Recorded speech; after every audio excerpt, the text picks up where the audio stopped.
کس کی حضوری میں عبادت کرتے ہیں اور ہمارے درمیان کون ہے، اور میرا خیال یہ ہے کہ ہمیں اس پر غور کرنے کی ضرورت ہے، اور ہم یہ جان جائیں گے کہ مل کر عبادت کرنا کتنی اچھی بات ہے جسے ہم کھونا نہیں چاہتے۔ صحیح، لہٰذا یہ منظر خداوند کے ارد گرد عبادت کو ظاہر کرتا ہے، جو خداوند کے قدموں میں کھڑے ایمانداروں کی عبادت ہے۔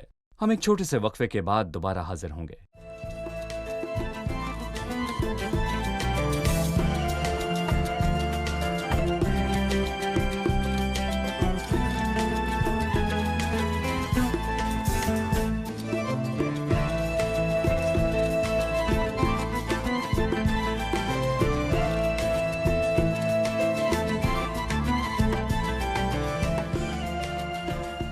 پیدائش 49 میں ہم یعقوب کے قبیلوں کی برکتوں کو دیکھتے ہیں، یہاں ہم موسیٰ کے قبیلوں کو برکت دیتا دیکھتے ہیں۔ کیا ان دونوں میں کچھ فرق ہے؟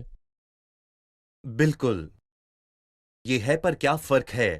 دراصل یعقوب نے کہا کہ سب جمع ہو جاؤ تاکہ میں تم کو بتاؤں کہ آخری دنوں میں کیا ہوگا، سو یہ برکت سے زیادہ ایک نبوت ہے، لیکن یہاں بائبل اسے برکت کہتی ہے، اور یہ وہ برکت ہے جو موسیٰ نے دی۔ سو یہاں برکت کی بنیاد فضل کا قانون ہے، لیکن نبوت کا یہ مطلب ہے کہ جس کے لائق وہ ہیں ان کے ساتھ وہ وہ ان ہوگا، کی آنے والی تاریخ کو بیان وہ کرے گا۔ ان کی آنے والی تاریخ کو اس کے مطابق بیان کرے گا جس کے سب لائق ہیں کہ کوئی کیا ہے، لیکن یہاں وہ ہے جو خداوند ان کے لیے کرنے کا ارادہ رکھتا ہے، حالانکہ وہ سب لوگ اور قبیلے ایک ہیں۔ دراصل فرق اور ذمہ داری کی صورت میں اصل فرق یہ ہے۔ یعقوب کی نبوت کو دیکھتے ہیں جو کہ قبیلوں کے تعلق سے کی گئی۔ اس نے روبن کے متعلق بھی کہا، اور پیلوٹے کا حق ہونے کے حوالے سے بھی، کیونکہ وہ اپنے باپ کے بستر پر چڑھ گیا۔ بالکل، لیکن یہاں ہم برکت کو دیکھتے ہیں جب وہ کہتا ہے کہ روبن جیتا رہے اور مر نہ جائے تو بھی بالکل، اس کے آدمی تھوڑے ہوں۔ روبن قانوناً تو موت کے لائق تھا، لیکن فضل یہاں کیا کہتا ہے؟ تو زندہ رہ، مر نہ جا۔ کیا وہ سچ میں موت کے لائق تھا؟ جی ہاں، ایک آیت میں یہاں یوں لکھا ہے کہ جو کوئی اپنے باپ کی بیوی سے ہم بستری کرتا ہے لانتی ہے وہ جان سے مارا جائے، اور یہ شریعت ہے، ٹھیک ہے؟ صحیح، برکت کیا کہتی ہے کہ فضل کے قانون کے مطابق روبن جیتا رہے گا اور مر نہ جائے گا، اور چونکہ وہ جیتا رہے گا تو وہ پھلے پھولے گا۔ جی، اور یہ صحیح۔ خدا کی نظر میں افسوسناک بات ہے، اس لیے اس نے آدمی توڑے ہی کیوں؟ خدا انہیں دگنا کر دے گا۔ خدا اسے دگنا کرے گا اور وہ جیتا رہے صحیح۔ گا۔ اب میں چند آیات پڑھوں گا، اس کے بعد آپ سے سوال پوچھوں گا۔ اور یہودا کے لیے یہ ہے جو موسیٰ نے کہا، اے خداوند تو یہودا کی سن اور اسے اس کے لوگوں کے پاس پہنچا۔ وہ اپنے لیے اپنے آپ ہاتھوں سے لڑا، اور تو ہی اس کے دشمنوں کے مقابلے میں اس کا مددگار ہوگا۔ لاوی کے حق میں اس نے کہا، تیرے تریم اور اریم اس مرد خدا کے پاس ہیں جسے تو نے مسا میں آزما لیا، اور جس کے ساتھ مریبا کے چشمہ پر تنازع ہوا، جس نے ماں باپ کے بارے میں کہا کہ میں نے ان کو دیکھا نہیں، اور نہ اس نے اپنے بھائیوں کو اپنا مانا، نہ اپنے بیٹوں کو پہچانا، کیونکہ انہوں نے تیرے کلام کی احتیاط کی اور وہ تیرے عہد کو مانتے ہیں۔ وہ یعقوب کو تیرے احکام اور اسرائیل کو تیری شریعت سکھائیں۔ وہ تیرے آگے بخور اور تیرے مذبح پر پوری سوختنی قربانی رکھیں گے۔ اے خداوند اس کے مال میں برکت دے، اور اس کے ہاتھوں کی خدمت کو قبول کر، جو اس کے خلاف اٹھیں ان کی کمر توڑ دے، اور ان کی کمر بھی جن کو اس سے عداوت ہے، تاکہ وہ پھر نہ اٹھیں۔ اور بنیامین کے حق میں اس نے کہا، خداوند کا پیارا سلامتی کے ساتھ اس کے پاس رہے گا، وہ سارے دن اسے ڈھانکے رہتا ہے، اور وہ اس کے کندھوں کے بیچ سکونت کرتا ہے۔ میں دیکھتا ہوں کہ قبیلوں کی تربیت جس کا تذکرہ یہاں ہوا وہ اس سے مختلف ہے جو پیدائش 49 میں ہم یعقوب کے نبوتی بیان میں دیکھتے ہیں۔ صحیح، دیکھیے یہاں ترتیب مختلف ہے، اور اس کی بنیاد فضل ہے، نہ کہ تاریخ میں درج ترتیب۔ مثلا جب وہ یہودا کی بات کرتا ہے تو میں یہاں پر یہ بھی کہنا چاہوں گا، تو اس کی بنیاد یہ ہے کہ وہ قوت کا مرکز بنا رہے گا، اس میں قوت ہوگی، نہ صرف یہ بلکہ اس کو دشمنوں کا سامنا ہوگا۔ سو ڈر مت، تو ہی اس کے دشمنوں کے مقابلے میں اس کا مددگار ہوگا۔ جب وہ لاوی کی بات کرتا ہے تو تقدیس کی بات کرتا ہے۔ لاوی کے باپ نے اس کے متعلق کیا کہا؟ ان کی تلواریں ظلم کے بالکل ہتھیار ہیں۔ صحیح کہا۔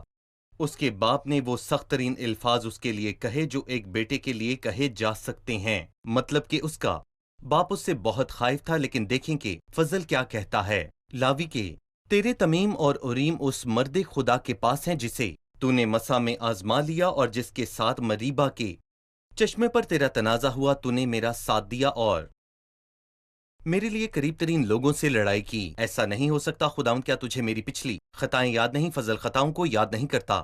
فضل اچھی باتوں کو یاد رکھتا ہے جو آپ کی زندگی صحیح. میں ہوئیں. جس نے اپنے ماں باپ کے بارے میں کہا کہ میں نے ان کو نہیں دیکھا اور نہ اس نے اپنے بھائیوں کو مانا، تو پھر نتیجہ یہ ہے کہ خداوند کے وہ آگے یعقوب اپنے کو عہد کو قائم رکھا. وہ یعقوب کو تیرے احکام اور اسرائیل کو اور اسرائیل کو تیری شریعت سکھائے گا. وہ تیرے آگے بخور و تیرے مذبح پر پوری سوختنی قربانی رکھے گا. اے خداوند تو اس کے مال میں برکت دے. فضل نے حالات بنیامین کو بدل دیا. اس نے لاوی کی ساری نسل کو خدا کے نزدیک رہنے والی خدمت بخشی. صحیح. صحیح. بنیامین پھاڑنے والا بھیڑیا یہ ہے. یعقوب نے یہی کہنا پیدائش تھا. 49 میں جی کہا تھا. بالکل. مطلب کہ ایک بھیڑیا خدا کا پیارا ہوگا. یہاں رفاقت کی بات کی گئی ہے. خداوند کا کا پیارا. اگر جو کچھ لاوی کے متعلق کہا گیا وہ پاکیزگی اور خداوند سے وفاداری کے بارے میں ہے، تو پھر یہاں جو بات ہے وہ وفاداری کے متعلق ہے. خدا کا پیارا سلامتی کے ساتھ اس کے ساتھ رہے گا. وہ سارے دن اسے ڈھانکے رہتا ہے اور اس کے کندھوں کے بیچ سکونت کرتا ہے. میرا خیال ہے فضل بڑا واضح ہے. اس میں صرف طاقت اور اختیارات ہیں صحیح. جو کہ قابل قبول ہے اور بخور کی خوشبو ہے. فضل چیزوں کو ایسے دیکھتا ہے. ڈاکٹر احسام، میں باقی کے ناموں کو پڑھوں گا. در حقیقت یوسف کے متعلق کہے گئے الفاظ حیران کن ہیں، اور یوسف کے حق میں اس نے کہا کہ اس کی زمین خداوند کی طرف سے مبارک ہو. آسمان کی بیش قیمت اشیاء اور شبنم اور وہ گہرا پانی جو نیچے ہے اور سورج کے پکائے ہوئے بیش بہا پھل اور چاندی کی اگائی ہوئی بیش قیمت چیزوں اور قدیم پہاڑوں کی بیش قیمت چیزیں اور ابدی پہاڑوں کی بیش قیمت چیزیں اور زمین اور اس کی معموری کی بیش قیمت چیزیں اور اس کی خوشنودی جو جھاڑی میں رہتا تھا، ان سب کے اعتبار سے یوسف کے سر پر یعنی اس کے سر کے چاند پر جو اپنے بھائیوں سے جدا رہتا برکت نازل ہوئی. اس کے بیل کے پیلوٹے کی سی اس کی شوکت ہے اور اس کے سینگ جنگلی سانڈ کے سے ہیں. انہی سے وہ سب قوموں کو بلکہ زمین کی انتہا کے لوگوں کو دھکیلے گا، اور افرایم کے لاکھوں لاکھ اور منسی کے ہزاروں ہزار ہیں. یہ الفاظ بہت گہرے اور شاندار ہیں. صحیح. وہ برکتیں گہری ہیں، خاص طور پر جو یوسف کو دی گئیں. صحیح. میں چاہوں گا کہ اس پر یہ بات اس کی سے جائے. مختلف ہے جو کچھ پیدائش کے 49ویں باب میں کہا گیا. جی صحیح. پیدائش 49 میں وہ فرض کی بات کرتا ہے اور اس دکھ کی بات کرتا ہے جو یوسف نے سہا. تیر اندازوں نے اسے بہت چھیڑا، مارا اور ستایا، لیکن اس کی کمان محفوظ رہی اور اس کے ہاتھ اور بازوؤں نے یوسف کے قادر سے قوت پائی، اور وہیں سے وہ چوپان اٹھا ہے جو اسرائیل کی چٹان ہے اور فرض کے متعلق ہے. لیکن جب وہ فضل کی بات کرتا ہے، وہ کہتا ہے تمام تر برکتیں، چاہے وہ زمین کی ہوں یا آسمان کی یا چاند کی طرف سے ملنے والی نعمتیں ہوں، یا وہ سبزیاں ہوں جو سورج کی روشنی سے حاصل ہوتی ہیں یا رات کو بڑھتی ہیں کیونکہ انہیں چاند کی روشنی کی بھی ضرورت ہے. یوسف ان سب سے گھرا رہے گا. ہر طرح کی برکت اور پیداوار اسے گھیرے رہے گی. کیا بس یہی خوبصورت بات ہے؟ میرے خیال سے وہ یہاں پر یہ کہہ رہا ہے کہ اگر ہم بنیامین میں رفاقت اور لاویوں میں تقدیس کو دیکھتے ہیں تو پھر ہم یوسف میں روح کے پھل دیکھتے ہیں. صحیح. یہ پاک روح کا بڑا خوبصورت کام ہے جو فضل کے وسیلے ہوتا ہے، اور میں یہ مانتا ہوں کہ یوسف اس کے لائق تھا کیونکہ وہ پاکیزہ زندگی گزارتا تھا. صحیح. اور اس سے بھی بڑھ کر کیا ہے، اس کی خوشنودی جو جھاڑی میں رہتا ہے. جی بالکل. یوسف کے سر پر یعنی اس کے سر کے چاند پر جو اپنے بھائیوں سے جدا رہا برکت نازل ہوئی. انہی خیالات کا تسلسل 18ویں آیت میں ہے. اور زبلون کے بارے میں اس نے کہا، اے زبلون تو اپنے باہر جاتے وقت، اور اے اشکار تو اپنے خیموں میں خوش رہ.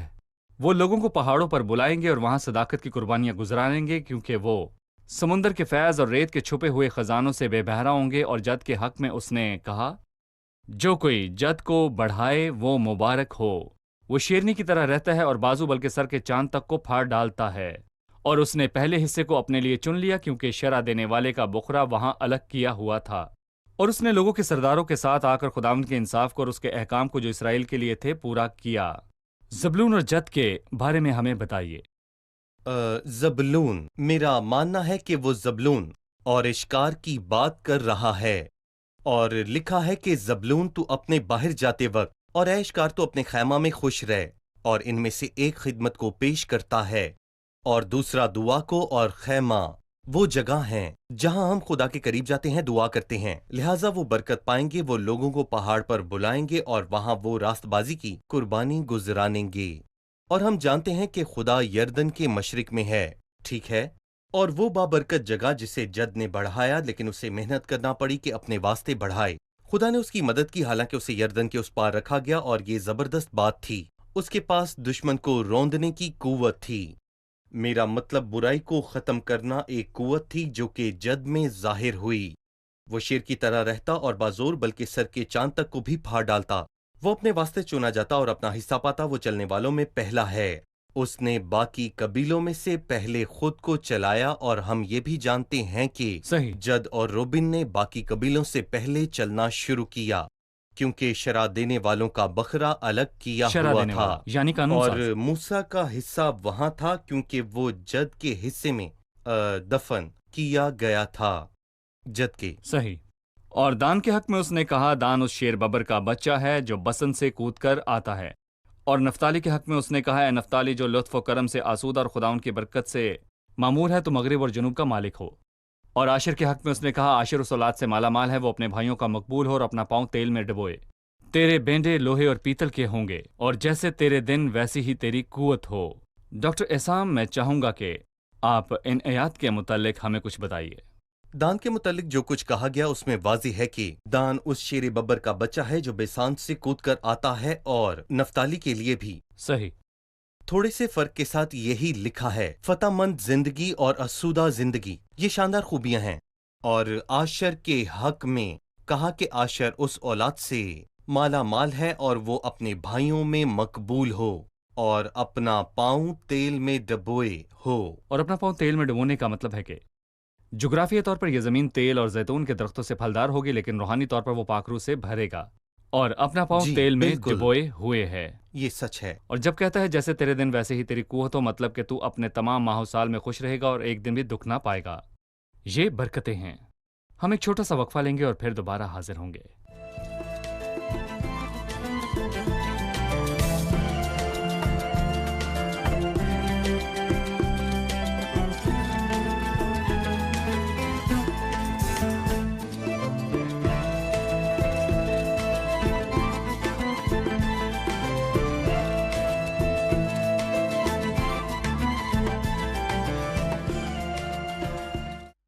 آیت 27 میں اے یسرون، خداوند خدا کی مانند اور کوئی نہیں جو تیری مدد کے لیے آسمان پر اور اپنے جاہ و جلال میں افلاک پر سوار ہے۔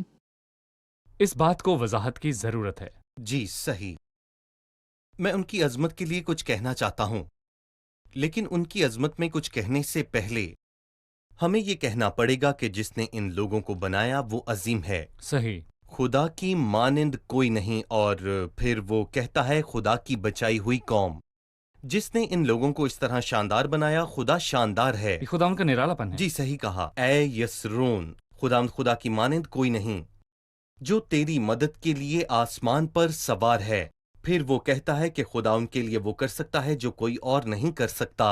اس نے آپ کو وہ بنا دیا ہے جو کوئی نہیں بنا سکتا۔ اس نے بدترین چیزوں کے لیے بہترین الفاظ کہے۔ اس نے اپنی زندگی میں ناممکن کام کو انجام دیا، اور وہ ایسا کر سکتا ہے۔ اور جب بھی آپ کو مدد کی ضرورت ہو، صحیح، جو انسانی کوشش سے نہیں ہو سکتا، وہ آسمانوں پر سوار ہو کر 1 منٹ میں مدد کو آ جائے گا۔ 1 منٹ میں آپ کے لیے افلاک سے مدد نازل ہوگی، اور وہ جو آسمان پر تیری مدد کے واسطے سوار ہے وہ خدا کی بات کر رہا ہے۔ تیری پناہ کون ہے؟ ابدی ابدی خدا۔ خدا۔ ابدی خدا تیری سکونت گاہ ہے، لیکن تو نے اسے نہ جانا۔ اس نے تجھے اس مقام پر پہنچایا جس پر تو اب ہے۔ اس نے غنیم کو تیرے سامنے سے نکال دیا اور کہا کہ ان کو ہلاک کر دے، اور اسرائیل سلامتی کے ساتھ یعقوب کا سوتا اکیلا اناج اور مے کے ملک میں بسا ہوا ہے، بلکہ آسمان سے اس پر اوس پڑتی رہتی ہے۔ مبارک ہے تو اے اسرائیل، تو خداوند کی بچائی ہوئی قوم ہے۔ سو کون تیری مانند ہے؟ وہی تیری مدد کی سپر اور جاہ و جلال کی تلوار ہے۔ تیرے دشمن تیرے متی ہوں گے، اور تو ان کے اونچے مقاموں کو پامال کرے گا۔ کیا یہ وہی برکت ہے جو آخر میں آئے گی؟ صحیح۔ ٹھیک 1000 ہے۔ سالہ بادشاہت کے اختتام پر ایسے ہوگا، وہ ایسے دکھائی دیں گے، اور لوگوں کی حالت یہ ہوگی۔ میں 34ویں باب کی طرف بڑھوں گا جو اس کتاب کا آخری باب ہے اور اس کتاب کی آخری قسط ہے۔ یہ موسیٰ جو کہ مرد خدا ہے، اور یہ قسط اس کی زندگی کی بھی آخری قسط ہے۔ صحیح۔ یہاں لکھا ہے اور موسیٰ مواب کے میدانوں سے کوہ نبو کے اوپر پسگا کی چوٹی پر جو یریحو کے مقابل ہے چڑھ گیا، اور خداوند نے جلاد کا سارا ملک، دان تک اور نفتالی کا سارا ملک اور افرائیم اور منسی کا ملک اور یہودا کا سارا ملک پچھلے سمندر تک اور جنوب کا ملک اور وادی یریحو جو خرموں کا شہر ہے اس کی وادی کا میدان سگر تک اس کو دکھایا، اور خداوند نے اس سے کہا یہ وہی ملک ہے جس کی بابت میں نے ابراہام اور اسحاق اور یعقوب سے قسم کھا کر کہا تھا کہ اسے میں تمہاری نسل کو دوں گا، سو میں نے ایسا کیا کہ تو اسے اپنی آنکھوں سے دیکھ لے، پر تو اس پار وہاں جانے نہ پائے گا۔